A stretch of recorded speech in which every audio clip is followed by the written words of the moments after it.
TOEFL exercise, skills 10 through 12, page 61. In this exercise, you will use all of the information that you learned in skills 10 through 12. Questions 1 through 4.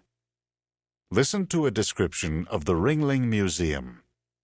In a few minutes, we'll be arriving at the Ringling Museum in Sarasota, Florida.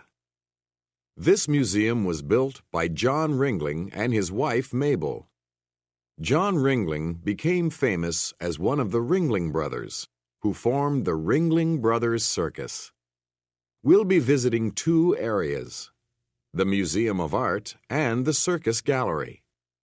The Museum of Art contains some excellent Baroque paintings, including some by Rubens. The Circus Gallery contains items from circuses of years past, including a 100-year-old circus parade wagon. Enjoy your visit to the Ringling Museum. I'll see you back at the bus in 3 hours. Number 1. Who is probably talking?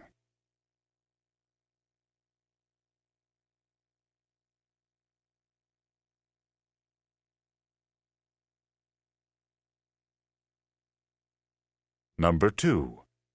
Why did John Ringling become famous?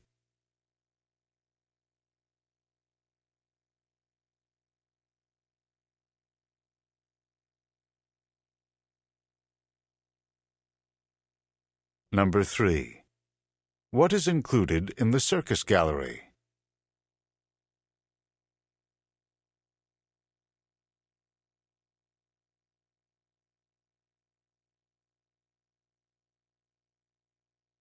Number 4. What should the people do in 3 hours?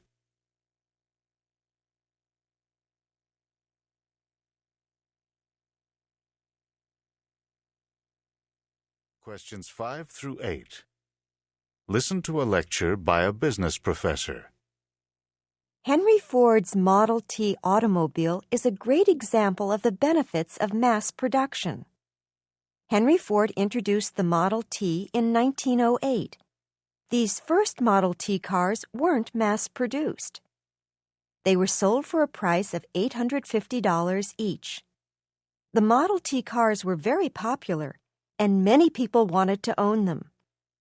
To meet this high demand, Henry Ford designed the first major assembly line. With this assembly line, cars could be produced more quickly, efficiently, and cheaply.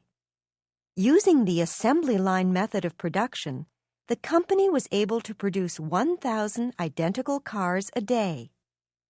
The price of the Model T dropped from $850 to $440 per car by 1914. The price dropped even further to $290 per car by 1924. This example clearly demonstrates the effect that mass production can have on prices. Number 5. What is the Model T?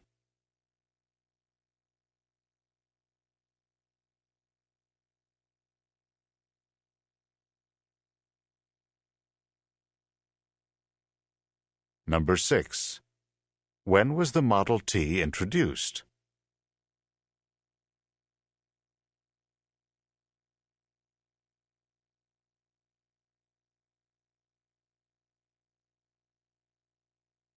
Number 7.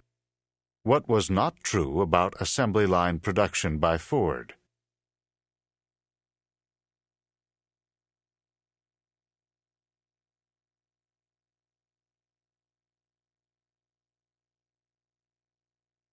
Number 8.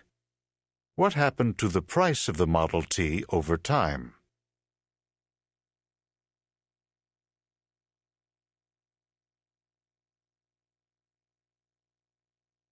Questions 9 through 12.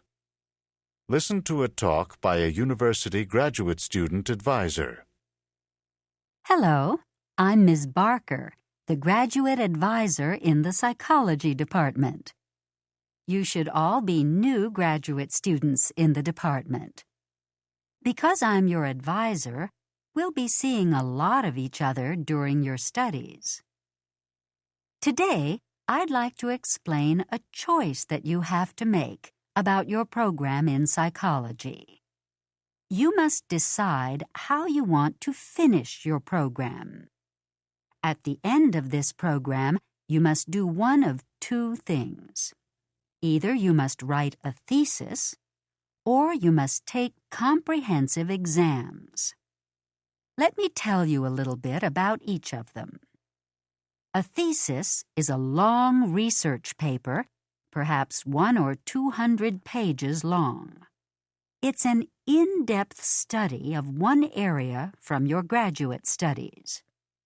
Comprehensive exams are exams that cover all of the material in your graduate program. Basically, you must decide if you want to cover one area in depth in your program, so you would write a thesis, or if you'd like a more general program, you would take comprehensive exams. You don't need to decide today about a thesis or comprehensive exams. You have 6 months to think about it. Number 9. Who is Ms. Barker talking to?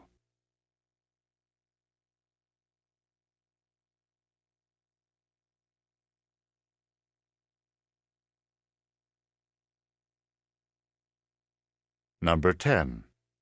What choice do the students have to make?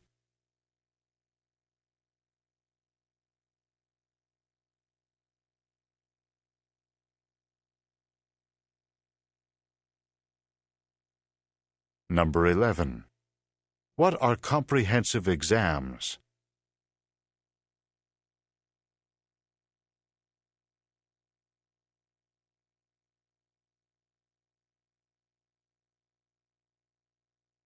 Number 12. When do the students need to make the decision?